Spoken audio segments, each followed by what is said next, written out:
નમસ્કાર, હું છું અંજલિ રાવલ અને તમે જોઈ રહ્યા છો ન્યૂ ભારત ન્યૂઝ। મહત્વના સમાચાર સામે આવ્યા છે કે દક્ષિણ ગુજરાતમાં મેઘરાજાએ ફરી એકવાર ધમાકેદાર ઇનિંગ શરૂ કરી છે, જેના કારણે વલસાડ અને બારડોલી સહિતના અનેક વિસ્તારોમાં મુશળધાર વરસાદ વરસી રહ્યો છે। હવામાન વિભાગ દ્વારા દક્ષિણ ગુજરાતના વિવિધ જિલ્લાઓમાં ભારે વરસાદની નવી ચેતવણી જાહેર કરવામાં આવી છે।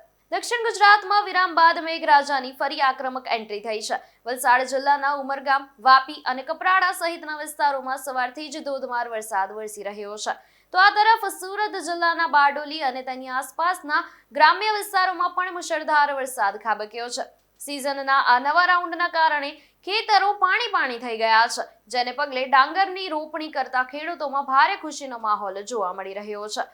હવામાન વિભાગના લેટેસ્ટ બુલેટિન અનુસાર બંગાળની ખાડી અને અરબી સમુદ્રમાં એક સાથે સિસ્ટમ સક્રિય થતા આગામી 24 કલાક દરમિયાન દક્ષિણ ગુજરાતમાં અત્યંત ભારે વરસાદ પડી શકે છે। નવસારી અને ડાંગ જિલ્લાના પહાડી વિસ્તારોમાં પણ સતત વરસાદના કારણે સ્થાનિક નદીઓના જળસ્તરમાં નોંધપાત્ર વધારો થયો છે।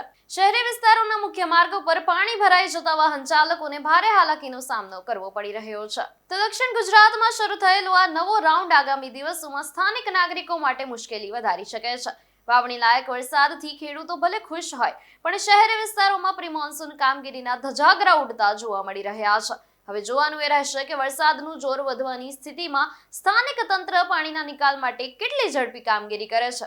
આપ કયા જિલ્લાથી છો અને ત્યાં શું વાતાવરણ છે, અમને કોમેન્ટ સેક્શનમાં જરૂરથી જણાવશો અને આવા જ વેધર અપડેટ્સ માટે જોડાયેલા રહો ન્યૂ ભારત ન્યૂઝ સાથે। નમસ્કાર।